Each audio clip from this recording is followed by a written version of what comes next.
അപ്പോൾ അതുകൊണ്ട് എനിക്കതിലൊന്നും ഒരു വിഷമില്ല. പക്ഷേ അതൊക്കെ പറയിപ്പിച്ചത് തെറ്റാണ് എന്ന് തന്നെയാണ് അഭിപ്രായം.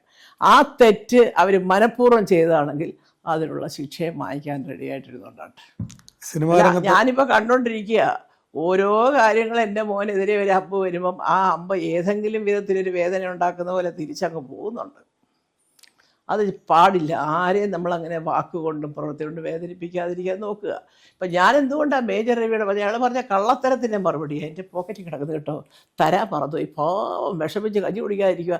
അങ്ങനെ ഒന്നും കയറി നമ്പറൊന്നും അടിച്ചാൽ വിശ്വസിക്കുന്ന നാടൊന്നും അല്ല കേരളം. ഇവിടെ ബുദ്ധിയുള്ളവർ ഒരുപാടുണ്ട്. പട്ടാളത്തിൽ പോയെങ്കിലേ ബുദ്ധി വയ്ക്കുന്നൊന്നുമില്ല. അതൊക്കെ വെറുതെ. അദ്ദേഹം എൻ്റെ അടുത്ത് പറഞ്ഞു എന്തെന്നാൽ സൈനിക സ്കൂളിൽ പഠിച്ച എല്ലാവരും പട്ടാളത്തിൽ പോകണം നല്ലത്. തിരിച്ചും എനിക്കും പറയാം, പട്ടാളത്തിൽ പോയവർക്കെല്ലാം സൈനിക സ്കൂളിൽ പഠിച്ചുകൊണ്ട് ഗുണം വേണമെന്നില്ല, രണ്ടുമുണ്ടേ. അപ്പം ഇത് എനിക്ക് പറയാം, ഞാൻ പറഞ്ഞില്ല, പോട്ടെ.